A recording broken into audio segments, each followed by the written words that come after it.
اعوذ باللہ من الشیطان الرجیم بسم اللہ الرحمن الرحیم. عزیزان مان، آج جون 1975 کی 15 تاریخ ہے اور درس قرآن کریم کا آغاز سورہ بنی اسرائیل سے ہوتا ہے. اسے سورہ اسراء بھی کہا جاتا ہے کیونکہ شروع میں ہی اس کے یہ اسراء کا لفظ آیا ہے. 15ویں سورت 70ویں سورت 15واں پارہ یہاں سے شروع ہوتا ہے.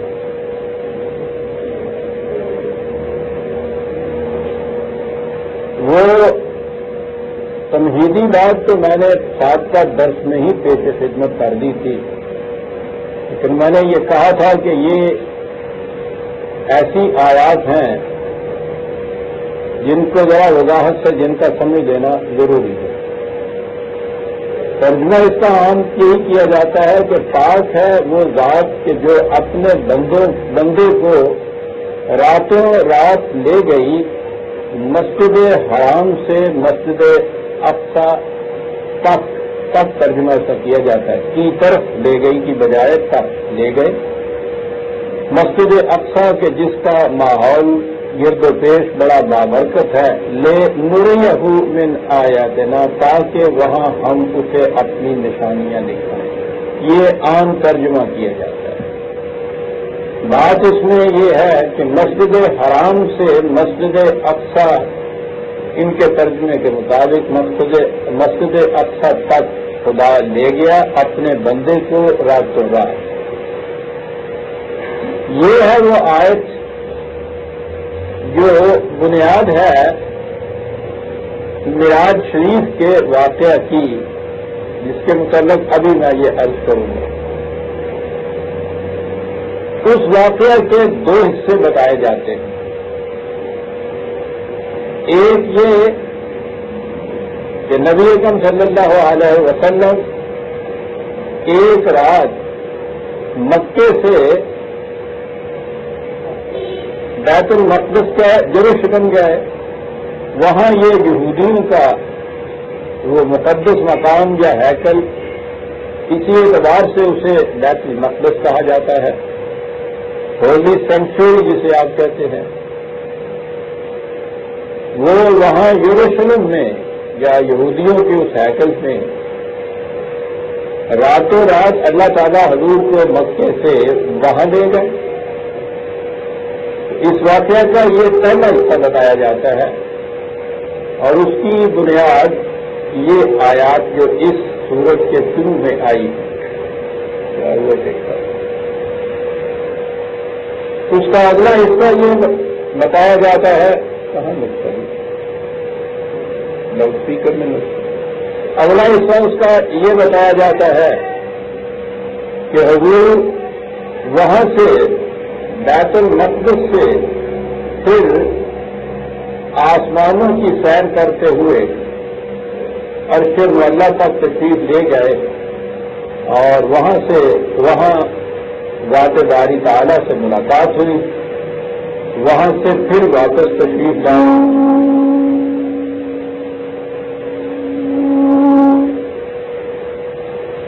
وہیں بیت المقدس میں اب ٹھیک ہو گئے اور وہاں سے پھر واپس مکے تشریف لے آئے راتوں رات. یہ ہے واقعہ معراج جسے بتایا جاتا ہے. پہلا حصہ جو ہے مکے سے یروشلم تک، اس کے لیے تو یہ آئے. دوسرے حصے کے متعلق وہ سورہ النجم کی آیات جو ہیں، وہ سورت نمبر 53، ان کے متعلق تفسیر یہ دی جاتی ہے کہ آپ آسمانوں پہ تشریف لے گئے اور حضور آپ اللہ تعالیٰ سے ملاقات ہوئی. تو ہمارے ہاں تو بنیادی زور اس پہ دیا جاتا ہے کہ قرآن کریم کو ان تفاسیر کی روح سے سمجھنا چاہیے. تفاسیر کے متعلق بھی سب سے زیادہ قابل اعتبار وہ تفاسیر ہیں جو روایات کی روح سے تفسیر کرتے ہیں، یعنی رسول اللہ صلی اللہ علیہ وسلم کی طرف جو منسوخ احادیث ہیں ان کے ذریعے سے قرآن کریم کی تفسیر کرنے والی آیت.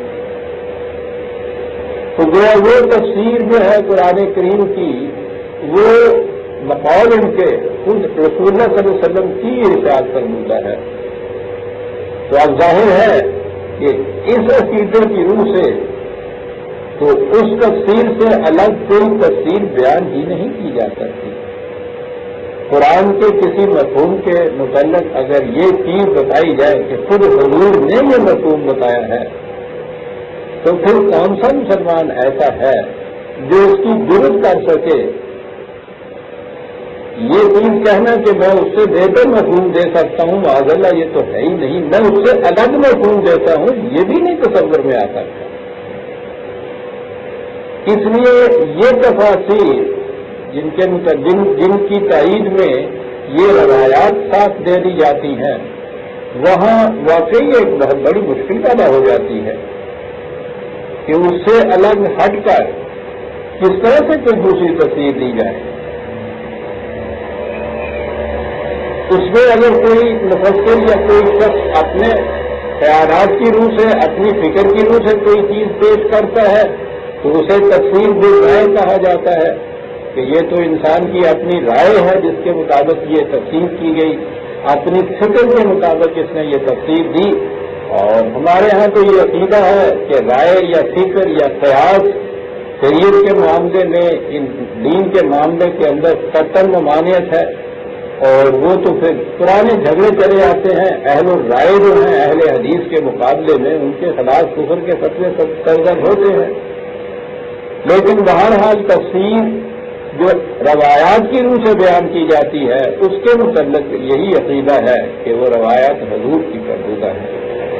جیسا کہ میں متعدد بار یہ عرض کر چکا ہوں کہ نبی اکرم صلی اللہ علیہ وسلم نے قرآن کریم تو اسی شکل میں جس میں ہمارے پاس یہ موجود ہے جمع مرتب منظم فرما کر یہ امت کو دیا اور امت کے پاس ہر جگہ ہر مسلمان کے پاس اس کا ایک نسخہ تھا. قرآن کی تو امت کا تقاضا یہ تھا اور یہی قرآن ہے جو اس وقت سے اس وقت تک ہمارے پاس ایک حرف کے تغیر و تبدل کے بغیر چلا آ رہا ہے.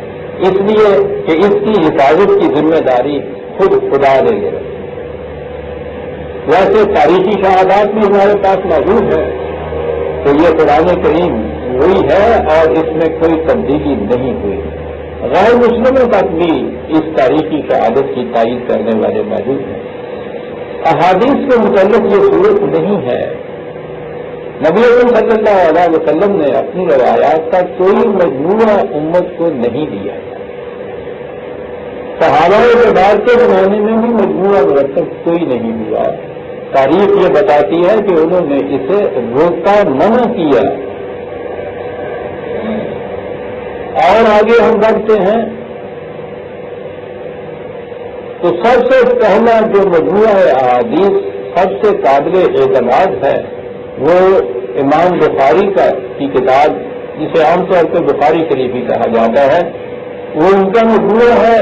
امام بخاری کی وفات رسول اللہ صلی اللہ علیہ وسلم کے بعد 250 سال بعد ہوئی. 256 میں ان کی وفات ہوئی. تو گویا یہ پہلا مجموعہ جو مرتب ہوا ہے وہ 256 میں ہوا اور اس کے بعد جو باقی گنائی جاتی ہیں سنیوں کے ہاں 6 مجموعے ہیں جنہیں یہ صحائے ستہ کہتے ہیں صحیح کتابیں. یہ پہلی 256 یا 250 سال بعد ہوئی ہے اور یہ باقی اس کے بعد کے مجموعے ہیں. گزرا یہ رسول صلی اللہ علیہ وسلم کے اتنا عرصہ بعد یہ مرتب ہوئے. مرتب بھی کسی تحریری مواد سے نہیں ہوئے. کوئی ریٹن ریکارڈ پہلے نہیں تھا.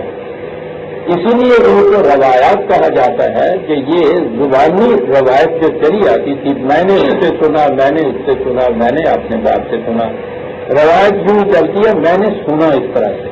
تو 250 سال میں رسول اللہ صلی اللہ علیہ وسلم تک پہنچتے ہوئے آپ سمجھ لیجئے کہ راستے میں کتنے ایسے راوی آئیں گے جو یہ کہیں گے کہ میں نے اپنے باپ یا استاد سے سنا میں نے ان سے سنا میں نے ان سے سنا.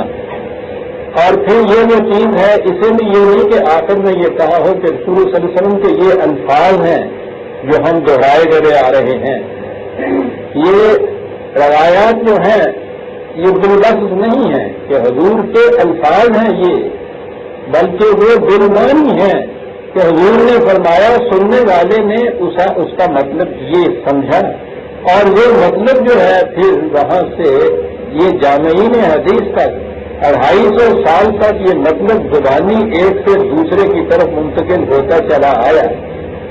اور اس کے بعد جب امام بخاری نے یہ تہیہ کیا کہ میں ان منتشر روایات کو جمع کروں، تو انہوں نے لکھا یہ ہے کہ انہوں نے کوئی 6 لاکھ کے قریب اس قسم کی روایات اس زمانے میں عام مشہور تھی لوگوں کی زبانی، جو انہوں نے جمع کی، اور ان میں سے انہوں نے 5 لاکھ اور تقریباً 93,000 وہ تو مسترد کر دی کہ وہ ان کے معیار کے مطابق صحیح نہیں تھی، قریب 6-7 ہزار کے درمیان اپنے مجموعے کے اندر شامل کیا ان کو۔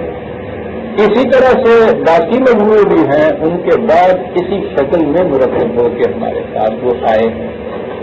یہ ہیں وہ روایات جن کو احادیث رسول اللہ صلی اللہ علیہ وسلم کہا جاتا ہے، یعنی ان کی صحیح پوزیشن تو یہ ہے نا کہ روایت جسے منسوب کیا جاتا ہے حضور کی طرف، یہ ہے ساری چیز، یہ منسوب رسول ہیں، حضور کی طرف ان کی نسبت کی جاتی ہے، نہ تو حضور کے الفاظ ہیں، نہ حضور نے خود ان کی تصدیق فرما کر امت کو آگے دیا، اور وہی تصدیق شدہ صحیفہ جو حضور نے دیا ہو وہ امت میں آگے چلا۔ اگر صورت یہ ہوتی تو بالکل مختلف کیفیت اس کی ہوتی۔ یہ قرآن بھی رسول اللہ نے دیا، یہ کہہ کے دیا خدا کی طرف سے میرا دوسرا صحیفہ، اگر حضور کی اپنی سنت اور احادیث کا اس انداز سے آپ دیتے اور امت کے پاس غیر محرر شکل میں ہوتا، انہیں کہا جاتا کہ یہ حضور کے اقوال و ارشادات ہیں، یہ جو موجود ہیں ان کے متعلق تو یہی چیز ہوگی کہ یہ منسوب ہے حضور کی طرف، اس طرح سے مرتب ہوئے، یوں ہماری طرف آئے۔ اب ان کی بنیادوں کے اوپر ہمارے ہاں قرآن کریم کی تفسیر کی جاتی ہے، اور اس تفسیر کے مطابق یہ کہا جاتا ہے کہ اس سے الگ تفسیر نہیں بیان کی جا سکتی، کیونکہ یہ تفسیر خود رسول اللہ کی بیان فرمودہ ہے۔ یہی وہ دوسری غلطی آ گئی، رسول اللہ کی بیان فرمودہ نہیں ہے، بلکہ ان روایات میں یہ آیا ہے جو اس طرح سے مرتب ہوئی، اور وہ بھی رسول اللہ کا جو مطلب ہے، معنی جو تھے ان الفاظ کے جو حضور نے فرمائے، سب سے پہلے راوی جو ہے وہ بھی الفاظ نہیں حضور کے بیان کرتا، وہ کہتا ہے حضور نے کچھ فرمایا جس کا مطلب میں یہ سمجھا ہوں، اور آگے بات چلی۔ یہ بنیادی طور پہ سمجھ لینا ضروری ہے۔ جتنی تفاسیر ہمارے ہاں کی ہیں وہ سب اسی طرح سے مرتب ہوئی۔ سب سے پہلی تفسیر آپ کے ہاں امام طبری کی تفسیر وہ کہلاتی ہے، وہ امام بخاری سے بھی ذرا بعد میں ہوئے ہیں، ان کی وفات 310 ہجری میں ہوئی ہے۔ پہلی مفصل کامل تفسیر وہ امام طبری کی ہے، 30 جلدوں کے اندر۔ انہوں نے ہر آیت کے متعلق روایات جمع کر دی ہیں۔ اب سیدھی بات ہے کہ جب روایات کے متعلق یہ کہا جائے کہ یہ رسول اللہ صلی اللہ علیہ وسلم کے ارشادات ہیں، تو گویا یہ تفسیر جو ہے وہ خود رسول اللہ صلی اللہ علیہ وسلم کی قرآن کی بیان کی ہوئی تفسیر ہو گئی۔ اب اس کے بعد جب ہم آگے چلے ہیں، جتنی تفاسیر لکھی گئی اس کے بعد، ان سب کی بنیاد امام طبری کی اس تفسیر کے اوپر۔ اگر اس میں کچھ زیادہ ہوا ہے تو یہ ہے کہ بعض آباد نے ان سے الگ مجموعے بھی تو ہے نا، میں نے کہا ہے کہ احادیث کے تو بہت مجموعے ہیں، تو انہوں نے یہ کہا کہ نہیں، یہ روایت جو طبری نے دی ہے یہ روایت ضعیف ہے، اس کے مقابلے میں فلاں روایت جو ہے وہ قوی ہے زیادہ، اس لیے اس کی جگہ یہ ہونی چاہیے۔ تبدیلی اگر ہوئی ہے تو اتنی ہوئی ہے۔ یہ جتنے جھگڑے آپ دیکھ رہے ہیں نا مختلف فرقوں کے اندر، ان جھگڑوں کی بنیاد یہ ہے، ایک فرقہ ایک روایت کو کہتا ہے کہ یہ ہے صحیح، دوسرا کہتا ہے کہ نہیں یہ ضعیف ہے، یہ جو میں پیش کر رہا ہوں یہ ہے صحیح۔ یہ اختلاف ہے ان کے ہاں سے۔ روایات میں